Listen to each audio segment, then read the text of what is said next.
Sejarah panjang yang dilalui Indonesia menyisakan banyak cerita bermakna. Terlebih di negeri ini, dulunya banyak berdiri kerajaan dengan segala kemegahannya, yang membuat Indonesia memiliki segudang peninggalan sejarah. Salah satunya adalah candi.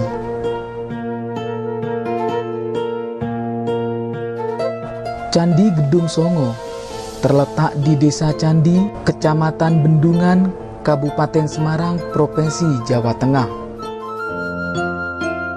Berada di lereng selatan Gunung Ungaran dengan ketinggian 1.200 meter di atas permukaan laut.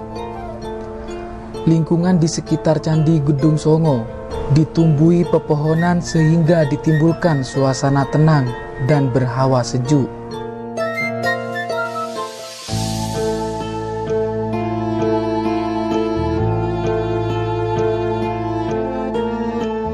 Di sekitar candi juga terdapat sumber mata air panas dan dingin yang sering dimanfaatkan oleh pengunjung dan warga sekitar, baik untuk ritual maupun kebutuhan praktisi.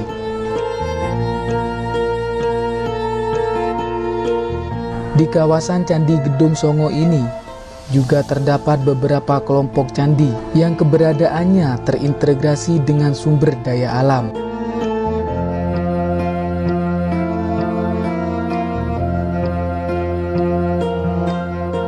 Percandian Gedung Songo ini memiliki kesesuaian prinsip dengan kitab Vaste Sastra dalam mempertimbangkan potensi lingkungan fisik bagi tempat berdirinya bangunan suci.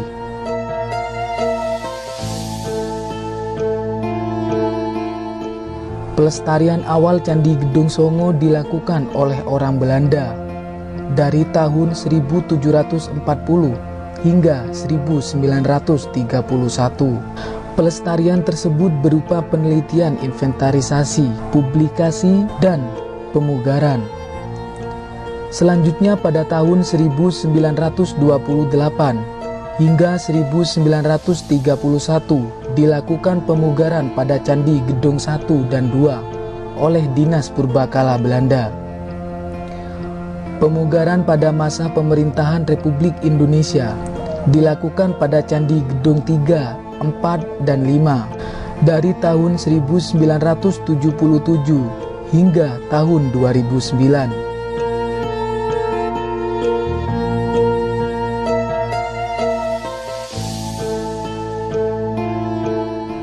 Belum ditemukan prasasti yang menyebutkan pertanggalan Candi Gedung Songo. Maka pembangunan candi berdasarkan arsitekturnya diperkirakan dibangun di abad ke-7 dan 9.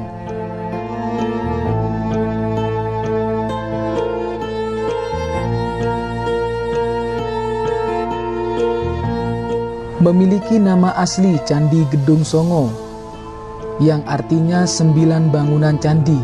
Namun saat ini diketahui hanya terlihat sekitar 5 candi saja di kompleks ini.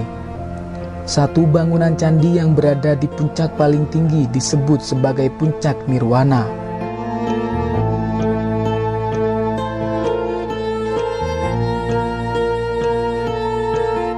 Di kawasan Candi Gedung Songo, secara arsitektural memiliki gaya klasik awal periode Jawa Tengah.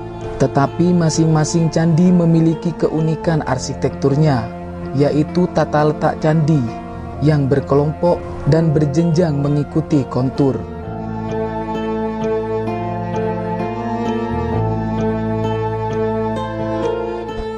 Masing-masing kelompok memiliki jumlah candi yang berbeda, dan penamaannya saat ini mengikuti nama candi yang telah dipugar.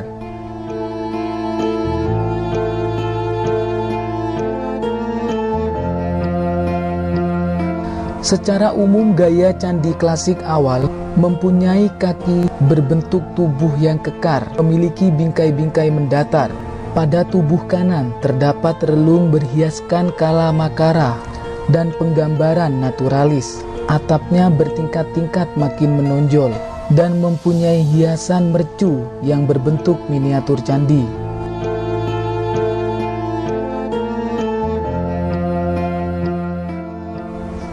Melihat bentuk dan ragam hiasnya memberikan gambaran bahwa percandian Gedung Songo ini menunjukkan perkembangan arsitekturnya dan memiliki kedudukan penting bagi perkembangan kebudayaan Indonesia.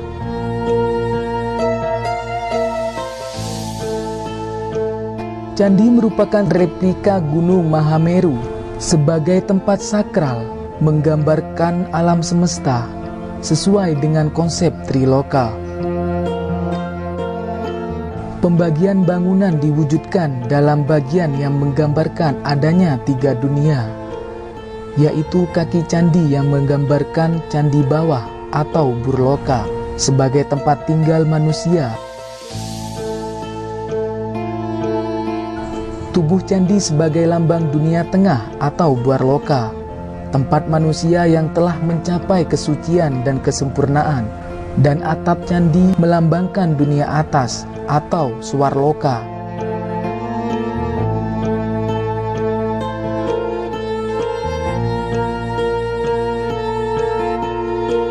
Percandian Gedung Songo menjadi tempat keagamaan masa lalu yang berlatar agama Hindu, Siwaistik. Dalam percandian Siwa, arca Siwa atau simbol yang mewakilinya berupa lingga yoni, merupakan arca pertama didampingi arca lain yang dikenal dengan sebutan Parsadewa yang terdiri dari Agistyadi di selatan, Ganesha di barat jika menghadap ke timur, atau Ganesha di timur jika candi menghadap ke barat, dan Durga di utara.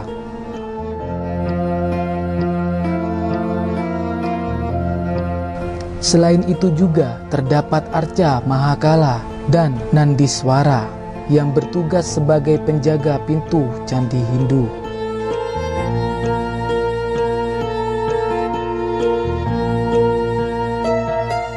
Kawasan Candi Gedung Songo merupakan laska budaya, yaitu perpaduan antara hasil karya manusia dan alam. Bangunan candi dan lingkungan merupakan sistem kesatuan yang tidak dapat dipisahkan, yang mencerminkan keharmonisan dan keseimbangan manusia, alam, dan Tuhannya.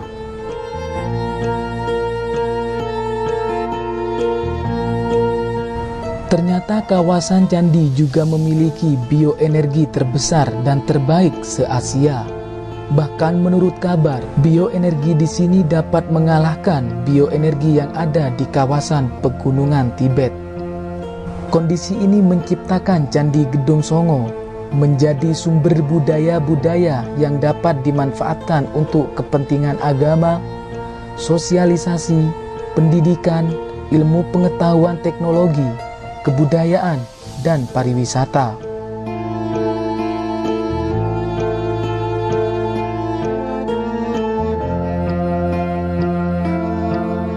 Pelestarian dan pengelolaan Gedung Songo yang berkelanjutan bertujuan untuk kesejahteraan rakyat yang dapat diwariskan dari generasi ke generasi.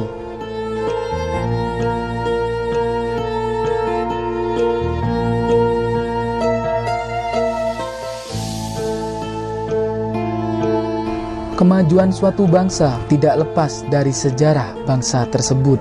Dan bangsa yang besar adalah bangsa yang menghargai sejarah bangsanya. Dengan karyanya menjadi contoh dalam pengembangan segala aspek kehidupan masyarakat. Salam budaya Nusantara.